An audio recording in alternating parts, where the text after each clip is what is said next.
Welcome to the All-Star Success Codes podcast, where we take you inside the minds of champions to unlock the secrets to success straight from the mouths of those who have mastered their craft. I'm your host, Dave Scatchard. Join me as I take you on a journey to help you move the needle to your next level. Get ready to ignite your passion, unleash your potential, and uncover the blueprint for greatness. Hey everybody, welcome to All-Star Success Codes, and today we have an absolute dynamite guest, Roberto Luongo, 19-year NHL pro. This guy won everything. He played for the Islanders, the Panthers, the Vancouver Canucks. In 2022, he was inducted to the Hockey Hall of Fame. In 2004 and 2007, he won the Jennings Trophy for the lowest goals against in the whole NHL. He's a finalist for the Vezina, the Lester B. Pearson, the Hart Award. He's second all-time in games played for a goaltender. He's fourth all-time in wins. He won a silver medal in the World Junior Championships in '99, but he won the best goalie of the whole tournament. He won 2 gold medals at 2003 and 2004 World Championships.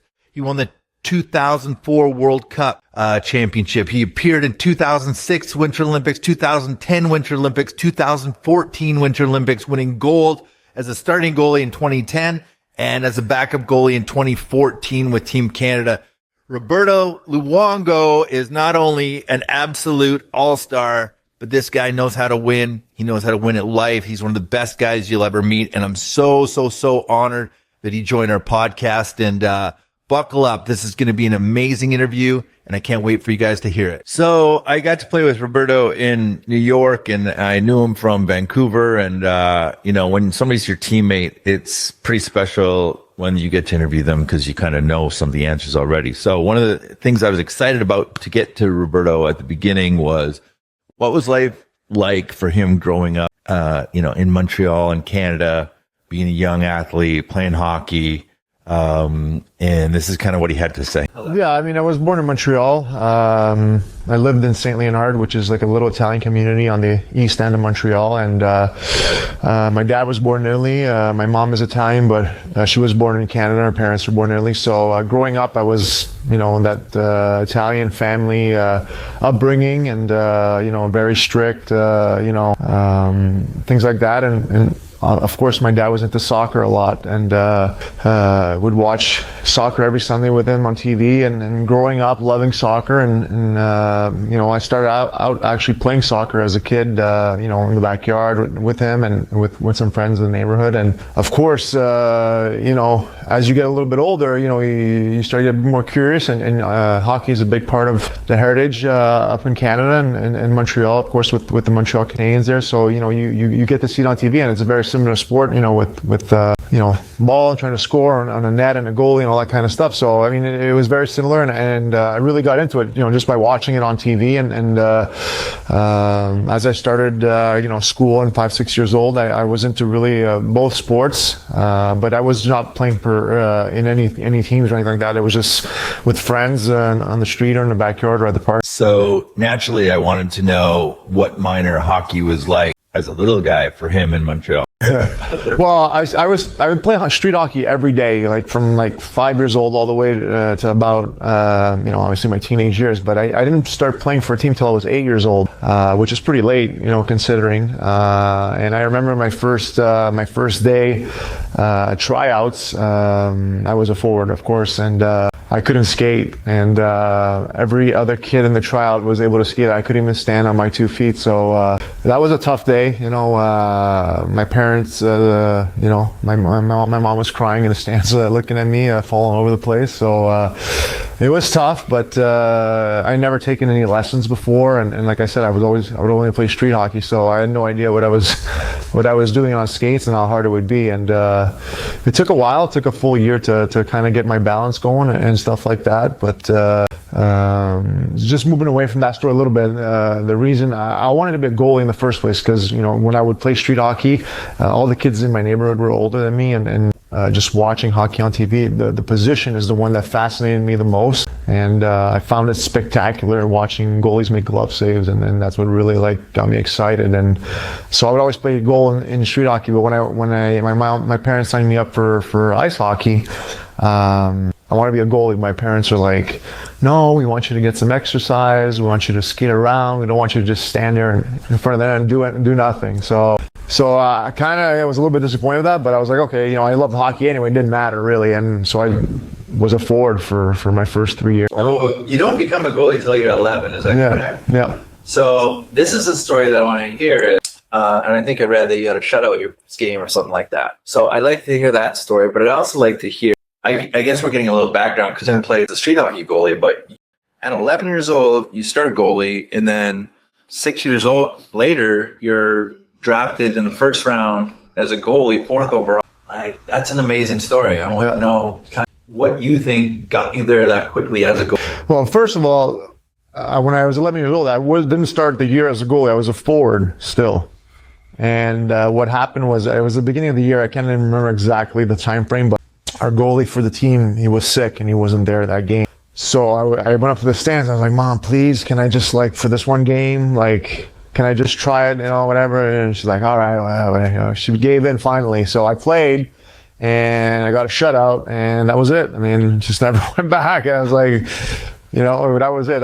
It couldn't pull me out. I mean, the coaches were like, they loved me, and they're like, so I just loved, that was my passion the whole time, even though I enjoyed being a forward and scoring goals and all that kind of stuff. But, just stopping the puck was my main passion. I remember I used to love playing street hockey goal. I cut foam pads. Out of couches. Same thing. And I put this laser. Yeah, it's the exact same. Painted the Oilers. I think Grandpa had the DNR pads or something. Yeah. The white buttons. No, I never painted them, but I did the same thing. I put the laces through, and then for the blocker, I cut another little piece and I put it on top of a player glove and tied it. And that was my blocker. And then I just used a baseball glove for a catcher.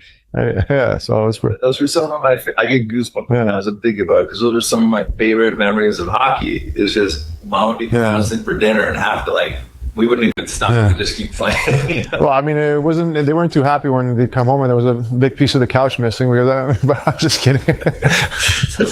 That's funny. Okay, so as he starts to get older in his story, like ages 13, 14, 15, kind of the important developmental years, I wanted to know if there's any goalies that he looked up to, or, if scouts were talking to him, or if he needed an agent or any of these things. And this is what he had to say. Yeah. Well, I think my first couple of years, till I was about 13, there wasn't much going on other than practicing, playing with my teammates, and going back home and playing more, street hockey, and going to the park during the wintertime when there was ice. They do the ice rinks of the parks and going to play there. So pretty much, technically, there was no technique there. It was just stop and puck, and just having fun and just whatever talent I had at that point, and mimicking. I remember watching Grant Fuhr, because the Oilers were my favorite team, because Grant Fuhr was my favorite goalie, even though I lived in Montreal, which is weird. So I used to just mimic his saves on my own. Sometimes if I didn't have anybody to play with, I'd grab a ball and just throw it at me and just save it, or throw it off the wall and try to catch it. And I remember one time, this is going to sound weird, like in Montreal, we have like the driveways, they go down. So they go down. If I didn't have anybody to play with, I'd just set a net up at the bottom of the driveway and then put the ball on the top and let it roll down. And then there was a patch of the driveway that had a hole in it, so the ball would hit it and jump up. So I had to hit that and try to make a save. Like, that's how much I love the sport. Like, I didn't really need anybody to play with. I would just play on my own. But thankfully, a little bit later on, my brothers came along and we were able to play with them. But I love it. Yeah, that's what we did as young hockey player. I remember, I love goalies so much. I throw it against the stairs and ricochet a weird way, and I try to make exactly. Maybe I was supposed to be a goalie. Yeah, maybe you should have been a goalie. So anyway, to continue on your story, once I got into 13, 14, I started going to a couple of summer camps. Nothing crazy, just I think it was like a 1 or 2 weeks of summer as a hockey school. A lot of kids were doing it and things like that. But again, I think it was nothing that was really changed me as far as who I was as a goalie at that point. I think that came later on once I turned 15, 16 years old, and I made a big jump from Bantam AA. And I was supposed to go to my second year Bantam, but I was invited to the midget AAA camp as a as a 15-year-old, and I ended up making the team, which was a big surprise for everybody involved. That's where it really kicked off for me as far as like techniques and all that kind of stuff, because I was approached by an agent, and I signed with that agent, who also works with Francois Allaire, which is the best goaltending coach of all time. And once I started working with him, that's when I really started to learn the position and the technical aspect of it. I really changed the way I see the from what it was before, where it was just reactionary, to now where there's really something in place where you can rely on, to make sure you're playing the proper angles and all that kind of stuff.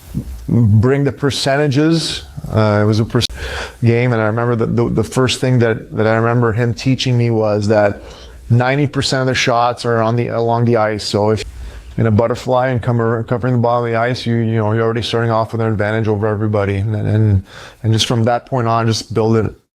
Great advice. So coming out of this story, I'm trying to figure out, when he needed an agent, when people were starting to sniff around as far as getting drafted or any possibilities of that sort. And here's his response. Yeah, I know, that's a good question.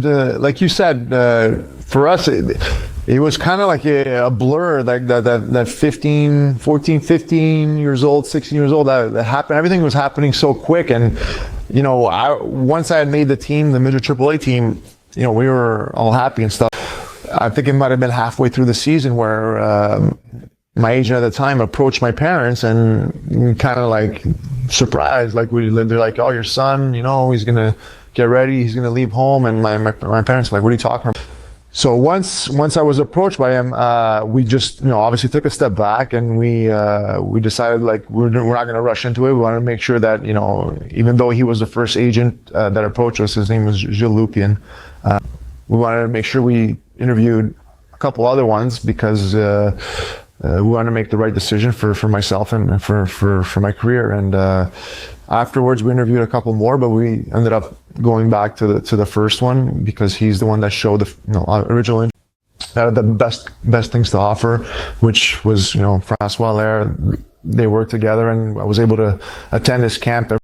So at this point, he's about to leave home, and I know how homesick I got. So I was trying to figure out if he got homesick or what that leaving home experience was like for him. Because think about it, you're 16 or 17 years old. That's a big deal for. And I think his answer was surprising. Same by your mom. Yeah, it was tough. I remember being at the junior draft, and there's a lot of teams that are close to Montreal. The only far team that was far at the time was Val-d'Or, which is a 6-hour drive from Montreal, and they had the second pick overall in the draft. So my mom was praying that it was not going to be that. Wouldn't you know it? I got picked by them. So I wasn't sure what to expect. I thought I was going to have a tough time with it, but to be honest with you, once I got there and I got with they put me with an Italian family, so it was an easier transition than I thought it would be. Even though I was homesick a little bit, it's not something that I thought about every day and that affected me or me. I think the progression happened a lot more natural than which made, in return, focusing on hockey a lot easier for me. So at this point in the interview, I'm trying to get into his head about going to the draft. Was he nervous? Did he have what were teams saying to him? Did he have to do the interview process? It's always terrifying for everybody. And, it sounds like his story is very similar to mine. Well, I think my first year junior, I was 16, so it was not my draft year. And I was the backup that year. I didn't really... So there wasn't really any expectations at all, right? But the second year, the starter, he was 20, so he was moving on. And it was my turn to be the goalie at the beginning of the year, and really there was no expectations, right? We didn't know how things were going to... I think once I started the year and I had a good start, by the time the holidays rolled around, that's when I think the buzz to happen. And I remember there was a prospect, I think at the time was at the Maple Leafs. And I can't remember exactly what time. I think it might have been January or February. I don't remember. You might, if you want to look, but I had a really good game, and that's really when people started talking about me more and more. And there was some buzz about first round and all that kind of stuff. I don't remember exactly when it happened as far as like the, being in the top 5 and potentially maybe, I remember one point saying maybe the first overall, but it all happened in the span of 2-3 months towards the end of the season. So by that point, we were in the playoffs, and obviously that was taking precedence over anything. Whole interview process with all the teams and stuff like that. Oh yeah, I did. That was that for people, because that's yeah, that's nerve-wracking. I think the funny thing is, I only remember the one I know I did a few, but I only remember the one that from the Islanders with the team which I got drafted by. So it's very intimidating, of course, because there's a bunch of people there, and they're all like either ex-hockey players or like general managers and all the coaches and all that kind of stuff. So it's pretty intimidating, and you're like 17 years old, like 18, just turned 18. So you're very nervous. And at the time, when I was that young, I was very reserved and not as outgoing as I am now. So it was tough for me to be in that room and say the right things, because I was so shy and reserved. But at the end of the day, you're just yourself, and that's the secret. Just be yourself, and people will understand who you are and what you stand for and what you believe in, and most of the time that's good enough. So he gives some really great advice about being yourself, and I wanted to keep playing in here, and I wanted some more advice from him about dealing with nerves, or what that was like going to his first NHL camp. And I love what he says here. So listen carefully and take some notes if you need to.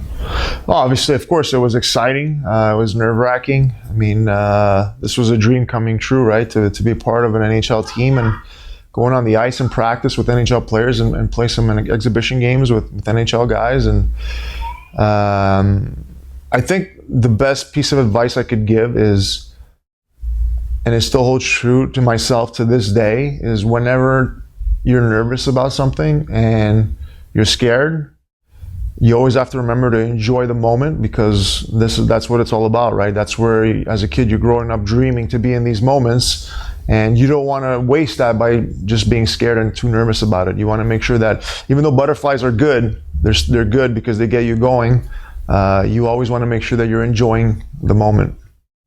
No, I didn't. And the first 2 training camps, I got sent back to junior, so it wasn't. It was expected. It was not something that where I was coming in to make the team or anything like that. I knew that it was more of an experience and just to get my feet wet as far as that level, and maybe get 1 or 2 exhibition games in. And to be honest with you, I don't even remember how training camp went. I don't think they went great. I just think it was just a first experience for me, and that's what mattered.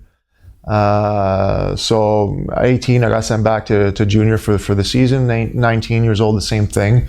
And then when I turned pro at 20, that was the training camp, obviously, that where I came in, where I was trying to make the team. And at the time, I think the goalies were Felix Potvin and Wade Flaherty that were there. So even though I had a pretty decent camp, I got sent to the American League for the first month of the season. And then I remember that Wade Flaherty got hurt his shoulder, season-ending injury, and that's when I got the call and my break. So Roberto gets sent down. He's playing in the minors. A friend of ours, Wade Flaherty, hurts his shoulder. I believe I was there at the time when he got called back up to New York. But I wanted to hear his side of the story on this. And this is really where his career jumps off, and it's the beginning of Hall of Fame career. The coach, my American League coach, was Bruce Boudreau at the time, called me in his office to let me know that I was getting called up. So obviously very excited, and we were playing in Boston. I think I got called up on, I don't remember the day exactly, it was a Saturday, and I think we were playing Boston, an afternoon game on Sunday. So I didn't think I was starting. So I get to the hotel in the morning, and the morning of the game, they're telling me that I'm starting in the afternoon game. So not a lot of time for preparation, and obviously not enough time for my parents to come down to watch me play. But which in a way, when I think about it now, might have been a good thing that I had short notice like that, so I didn't have too much time to sit on it and think about it and just go out there and play. And it was everything I could have imagined it would be, and I think we won 2-1, and I had like 40 something shots. So it was quite the first game, and quite the memory. So I'm in New York. I find out Roberto's traded. I can't believe it. Future Hall of Fame goalie getting traded. You know, one of probably Milbury's not greatest trades. And you know, we were all caught off guard. So I was not going to end this interview without hearing from Roberto on his side of the story and how that all went down for him. Because I know the fans were shocked. We were shocked as teammates, and you know, it all worked out the best for him. But this is how it went down. You know, that's a weird, interesting story. Obviously, after the season was over, me and Weeksy were the two guys, and I think that year the draft was in, I want to say Calgary, if I'm not mistaken. But so I get up in the morning. I was home in Montreal, and I get up in the morning and I get a call maybe an hour or two before the draft. And no, sorry, I was watching TV and I see on the ticker that they traded Kevin Weeks away. And I was like, wow, that's pretty crazy. So in my head, I'm like, man, I think I'm gonna have a chance to be the starter this year. Like it's pretty cool, right? I was so super excited about it. About an hour later, I get a phone call from I can't remember if it was Milbury or Butch Goring that called me. Butch was the coach at the time. I want to say Butch. So when he called me, I thought he was to let me know, hey, listen, we traded Kevin away.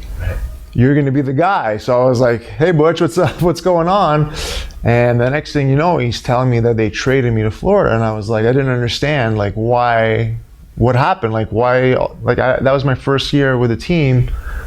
Why would they just trade me to Florida? You know, it didn't make sense to me in my mind. And then, wouldn't you know it, the draft starts and the Islanders drafted Rick DiPietro first overall.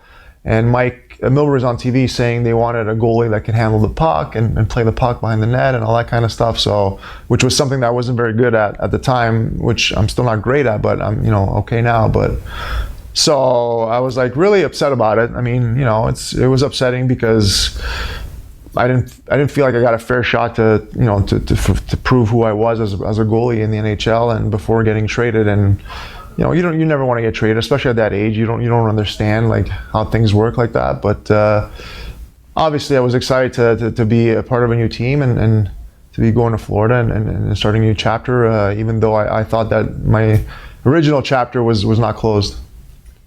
Yeah, and us as players, we were trying to figure out. I'm your teammate, and I'm going, what's going on with this? Yeah. Like, I don't know who Rick DiPietro is. No offense. Yeah. You know, he was my friend in the end, but you were doing great. Like, you weren't. There was nothing wrong with the way you were playing. So it came to shock to all of us, and obviously it was all meant to be, and you ended up having a crazy story, right? So I wanted to know how it was for him going down to Florida, and I always like to get advice from these superstars and find out what their all-star success codes are. And on this particular case, I wanted to know what it's like fitting in with a new team. What's his best advice for any young kids that have to go to a new school or a new hockey team or juniors or pros or the minors or even somebody going to a new job. And this was his advice on about fitting in. or whatever. So Well, I think the great thing about it is well, the first thing is obviously just be yourself, right? Don't try to be somebody you're not, or try to go out of your way to do something that's not you. But on the other flip side of it, usually, you know, 99% of the guys in the NHL, they're great guys. And when somebody new comes to the team, they're awesome at making you feel welcome and making you feel part of the group. So those are things that are easy, that, you know, as long as you're yourself and a good guy and your heart's in the right place, that stuff all usually goes smoothly as far as, you know, getting to know your teammates. And, you know, you're on the road a lot, so you're always together and going out to dinners and stuff like that. So, you know, at the end of the day is, and this goes back to when you're a kid to all the way growing up, is like, just be yourself, man. Don't try to be somebody that you're not. And people see that, you know, when somebody's genuine, they see it. And when somebody's trying to be fake or too much, you know, usually that's when, you know, bad things happen. I get asked from parents all the time when they should put their kids in organized hockey or, you know, start ramping up their so-called training or introduction to organized sports. And I asked Roberto when he started, and it was 8 years old, but I also asked him his opinion on getting started, and here's what he had to say. It's super late to 8 years old, but and I'm going through the same thing a little bit with my son. He just turned 6 last year, and a lot of people are like, "Oh, your son started skating," and he just started skating about a year ago. So, some parents have their kids on the ice at 3-4 years old, and which is fine, to each their own. But to me, there's a certain, you don't want to push a kid too hard. I think he started enjoying. I could see that he started enjoying hockey and liking and watching on TV. And it's like, you know what, I'm gonna put him on skates, and he learned. And that's, you could tell by his interest in the game how hard to push him. And if he's somebody that's always at home trying to play hockey, then he loves it, right? And if it's somebody that doesn't take to it as much, then you just let them be. And to me, that's important, because you see a lot of parents sometimes trying to push kids to something that they're not really into, and that's the first mistake in the first place. Great advice once again. I went digging for more gold, and I said to Roberto, how do you get in the zone? Like, we want to let our listeners learn how to get in the zone, get in that flow state. How do you do it? What does that look like for you? What does that mean to you? And he gave a great answer right here. Can you describe that? Yeah, it's easy. I think to me, when I'm playing my best is when I'm having the most fun on the ice. It's plain and simple. If I'm enjoying myself on the ice, I'm playing great. As soon as I start thinking about things and what could potentially go wrong, or things of that nature, that's when I start getting frustrated. My game seems to start deteriorating. You feel like you're getting bad bounces all the time, which is weird, because when you're having fun and you're confident and you're sharp, for some reason those bad bounces never happen. So it's a mindset, and it's not easy, because sometimes things go in a certain way where it's hard to keep that mindset going. But at the end of the day, you always have to remind yourself, listen, you're playing in the NHL and you're living out your lifelong dream. So yeah, there's going to be bad days, but if you keep that in the back of your mind, that you're living out a childhood dream, and just enjoy it when you're out there and have fun, that's when you're going to be at your best. And for me, unfortunately, I learned that a little bit later on in my career. When I was a little bit younger and not as mature, those things were a little bit more difficult for me to process, and sometimes I had a tough time with them, and they would linger with me for a while, and it took me a long time to get over them. So when Roberto ends up getting asked to be the captain, he's in Vancouver, he's been traded from Florida, and I said, what was that like for you as a goalie, getting asked to be the captain? Like, it's kind of weird. Hasn't really happened a lot, or if ever, in the NHL. And he had an awesome response to it. And, this goes a little bit about teaching about leadership as well. And, he didn't shy away. He wanted that C. Here's what he said. Yeah, it was amazing. I think I remember having the meeting with Alain Vigneault in his office, and he was going through, I think Trevor, if I'm not mistaken, Trevor Linden had retired, if I'm not mistaken, and they were looking for a new captain, and he was going through, what type of person he wanted a captain to be and all that kind of stuff. And, at the end of the day, he asked me, like, who do you think fits that persona or that bill? And I was trying to go through the room, and I mentioned a couple of guys, and he was shaking his head. And at the end of the, then he gave me that kind of half smirk smile. So I kind of realized that he was talking about me, which was incredibly flattering and honor. And I was really excited to do it, and I think it was a great role and responsibility that I enjoyed having. And I know when a lot of people look back on it, they laugh about it and they think it's silly, but to me, I thought it was an amazing experience, and I don't regret it at all. I think if I had a little bit more maturity at that age, like if I was the way I am now back then, I could have handled it a bit better. But if I had a chance to do it all over again, I would, 100%. I think it was a great experience, and I loved it. So after Roberto's named captain, he actually wins the Marc Messier Leadership Award, which is a huge award that the league gives out for leadership, and he wins that as a goalie. So that's incredible. I want to ask him before the interview wraps up is, what makes a superstar player? What makes the best players the best? What makes successful people the best at what they do? And I thought his answer was awesome right here. They're just at another level, right? As far as everything, whether that's preparation, working out, what they do on the ice, everything is such at a high speed, at a high level. And they work for it. It's not something that Sidney Crosby just doesn't go on the ice and plays games and plays like that. It's something that he works out every single day. And you see it, firsthand, even in practice.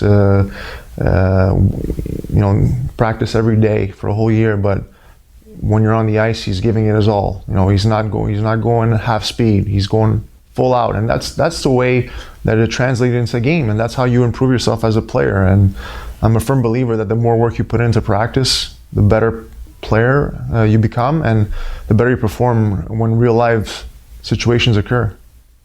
That helps. What's your? Yeah, I mean, everybody's different, right? And some kids coming into the league, they still don't know. They got to learn it, right? They got to learn it. Some people have it, growing up. And even myself, even though I always consider myself a hard worker, sometimes I watch some of these guys and I'm like, wow, these guys are like nonstop. Like, it's crazy. So there's always another level, right? There's always, even though you think you're working hard, there's always another level where you can take it. And these guys have had that for many years.